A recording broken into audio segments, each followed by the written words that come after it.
Bonsoir à tous, merci de nous être fidèles. Tout de suite le sommaire de votre journal. 281 nouveaux cas Covid-19 enregistrés pendant ces dernières 24 heures au Maroc, soit un total de 2564 cas positifs. 32 nouvelles rémissions ont été confirmées et 5 nouveaux décès enregistrés. Les détails dès le début de ce journal.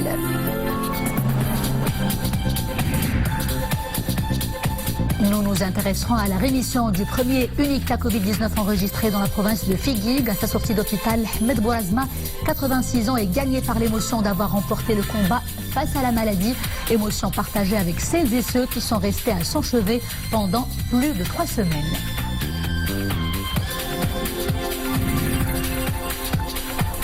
Extraction des phosphates, l'activité se poursuit avec la cadence habituelle. Le seul et unique changement, les mesures de précaution qui sont plus que jamais renforcées dans tous les sites de production OCP.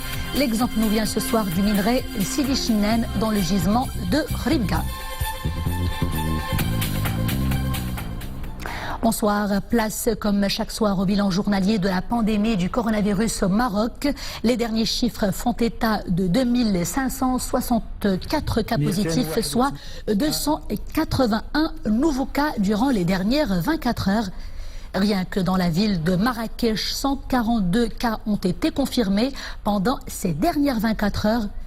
19 nouveaux cas pour la ville de Fès et 8 pour la ville de Nador.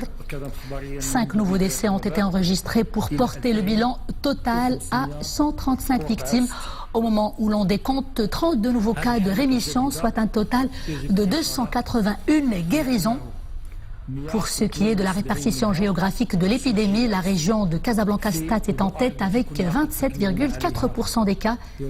Elle est suivie de Marrakech-Safi qui s'approche de cette dernière avec 26,6%. Notez 14,4% pour Fès et Meknès, Rabat, Salé, Kenitra 10%. Et enfin, Tanger, Tétouan, Al-Husseima avec également un taux de 10%. Dans quel sens évolue la courbe des contaminations, celle des guérisons et celle des décès? Et comment s'explique l'actuelle situation épidémiologique de façon globale au Maroc? Élément de réponse tout de suite dans cet entretien de Mohamed Aïtchgar avec le docteur Mohamed Lioubi, directeur de l'épidémiologie et de lutte contre les maladies au ministère de la Santé. C'était il y a une demi-heure, juste après le point de presse quotidien donné par le ministère de tutelle sur la situation globale concernant le Covid-19 au Maroc. Regardez. Dans le point de presse donné cet après-midi, en fin d'après-midi, au ministère de la Santé concernant la situation épidémiologique due au Covid-19, il y a quelques points à éclaircir et il y a aussi des interrogations. La principale interrogation concerne le nombre relativement élevé, je disais, du nombre de nouveaux cas. 281.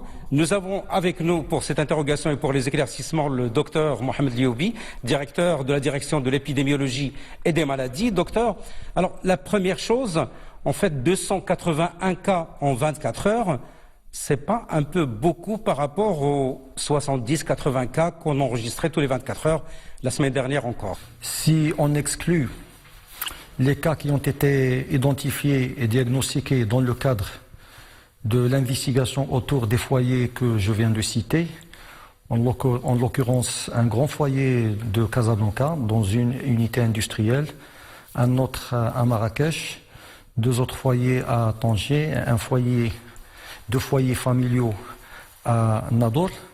Alors si on exclut l'ensemble des cas détectés au niveau de ces foyers et dont le nombre s'élève à 172, qu'est-ce qu'il nous reste? Il nous reste le bruit de fond et le même chiffre qu'on a commencé à enregistrer depuis pratiquement le début du mois d'avril, à savoir entre 100 et 120 cas par jour. Et la deuxième question qui se pose, en fait, c'est un indicateur de la situation épidémiologique. Il y a une baisse qui est forte, c'est vrai, du nombre de cas qui sont en réanimation, les cas graves, les cas critiques. À quoi est due cette baisse? C'est un constat qui a été fait non seulement au niveau de notre pays, mais aussi à l'échelle internationale. Il y a une baisse du nombre de personnes admises dans une situation sévère ou critique.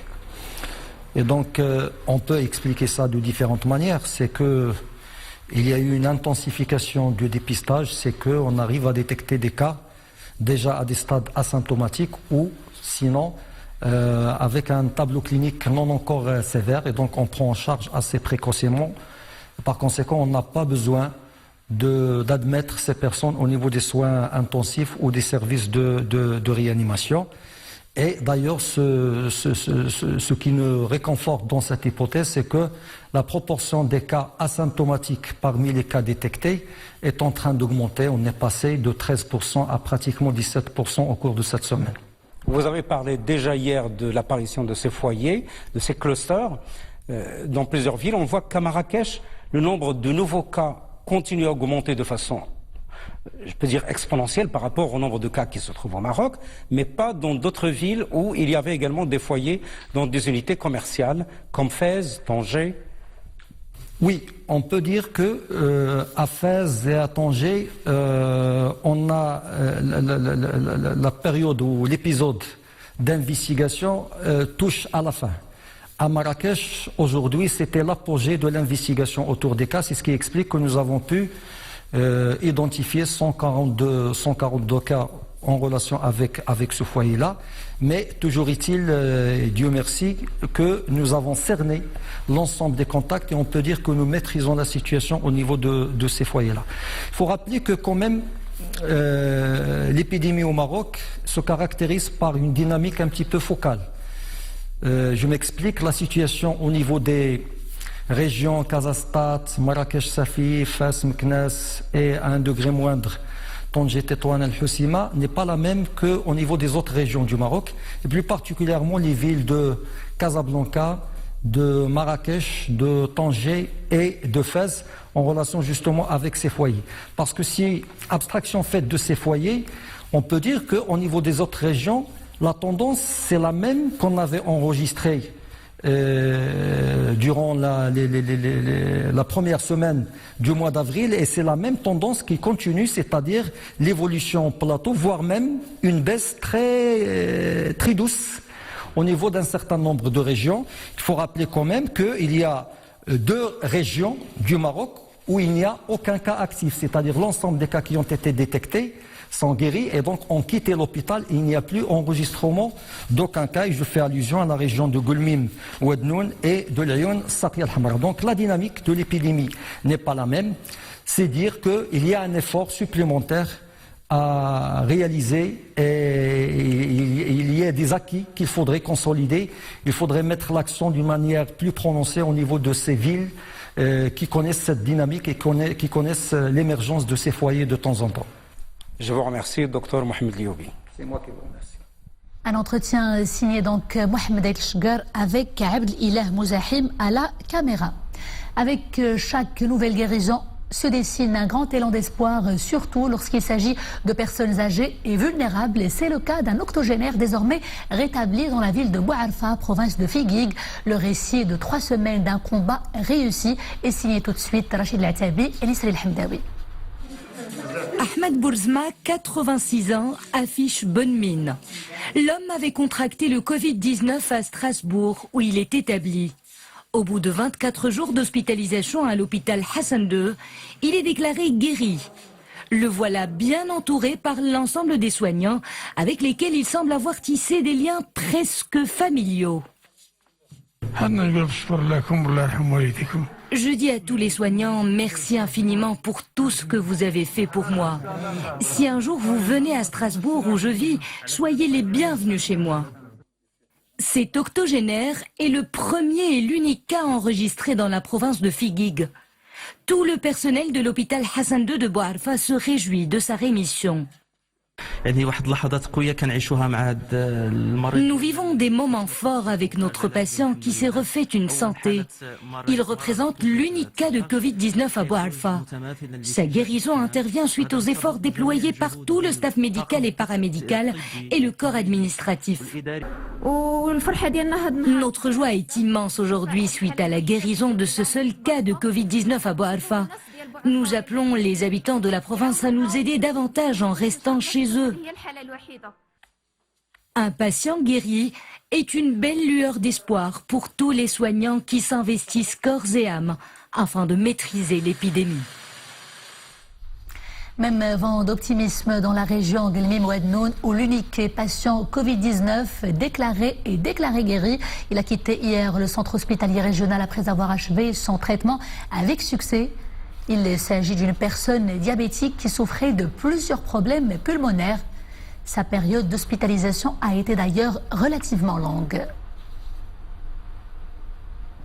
Et à l'heure où plusieurs secteurs économiques dans le monde entier pâtissent de la crise sanitaire, au Maroc, l'extraction des phosphates continue à tourner à plein régime. Sur le site de Khribga, par exemple, l'activité se poursuit avec la même cadence. Amin Helnaoui et Oumema Ramli nous en disent plus.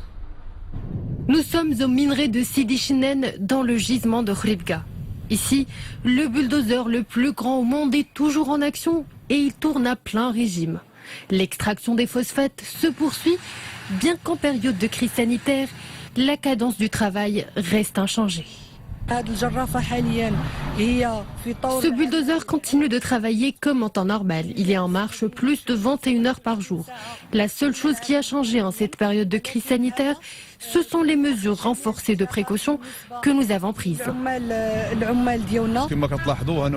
Malgré les circonstances difficiles que traverse notre pays, le travail d'extraction des phosphates ne s'arrête pas. Un peu plus loin à Beni Amir, plus grande laverie des phosphates dans le monde. Ici aussi, le rythme est maintenu. Les missions quotidiennes sont assurées tout en tenant compte des mesures barrières contre la propagation du virus. Pour continuer à pourvoir le monde en phosphate, ici dans les locaux de l'OCP à Khribga, nous avons pris toutes les mesures nécessaires de prévention. Désinfection et stérilisation des bureaux et ateliers, mais aussi prise de la température de l'ensemble des collaborateurs. Ce sont des mesures désormais obligatoires. Ce système de prévention nous permet de garantir non seulement la sécurité du personnel et des collaborateurs, mais aussi celle de leur famille et par là même d'assurer le bon déroulement du travail dans de bonnes conditions. Un plan de prévention appliqué également sur l'ensemble des sites de production OCP qui maintiennent le rythme de production afin d'assurer l'approvisionnement des clients du groupe à travers le monde. Et plusieurs autres secteurs continuent à assurer un minimum de services aux citoyens. C'est le cas de l'agence urbaine de Bni Mellel qui poursuit ses activités en ces temps de crise sanitaire. Elle mise beaucoup sur le digital pour garantir la continuité de ces services qui sont destinés aux citoyens. L'idée est également et surtout de lutter plus efficacement contre la propagation du coronavirus. C'est un reportage de Omar Jleidi sur un récit de Zakaria Mokelbillah. Nous sommes à l'agence urbaine de Bni Mellel. Une réunion de travail regroupe des cadres de l'agence et d'autres partenaires. Objectif, traiter des dossiers d'investissement au niveau régional. La réunion se déroule par visioconférence avec la participation de l'ensemble des parties prenantes. Les dossiers soumis à la commission sont traités et suivis en toute fluidité.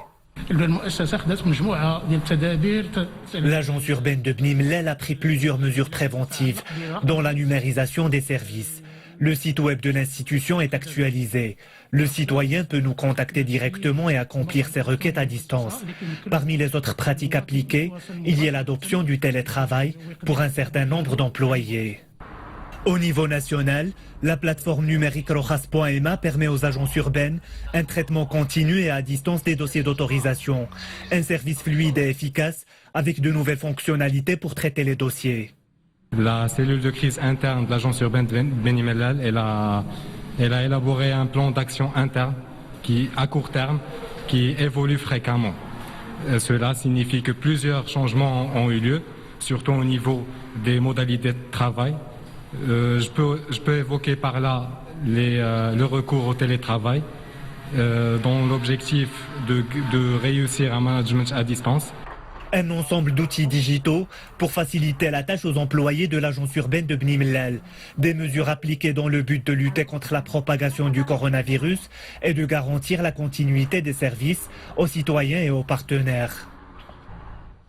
Retard des pluies et déficit en eau d'irrigation dans certaines zones agricoles, mais la saison demeure prometteuse dans d'autres. Dans la province d'Ifrane, par exemple, qui est riche par sa céréaliculture, ses légumineuses et ses fruits rosacés, les indicateurs sont au vert, heureusement.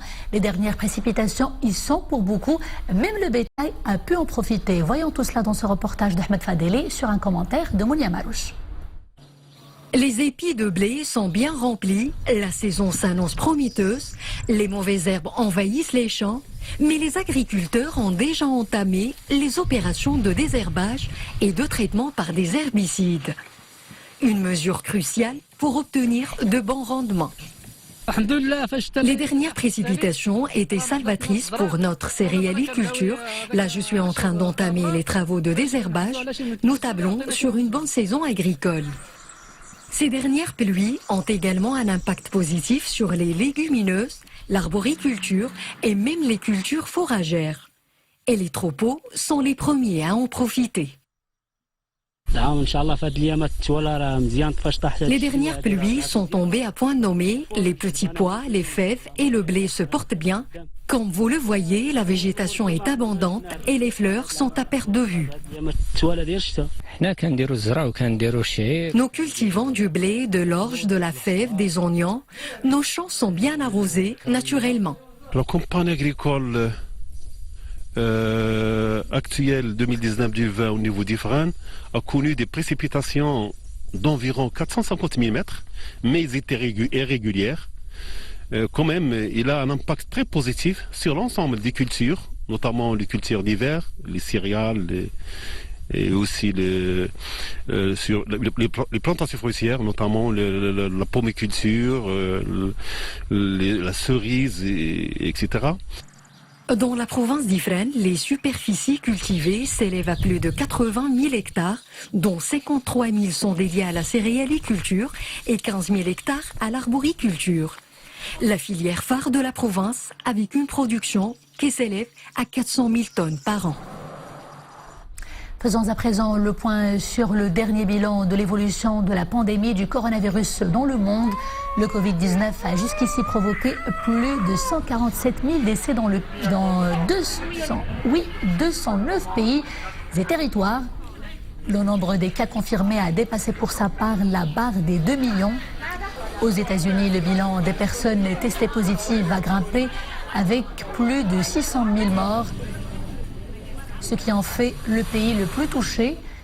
Dans le monde, vient ensuite l'Italie avec plus de 22 000 cas et l'Espagne avec plus de 19 000 morts.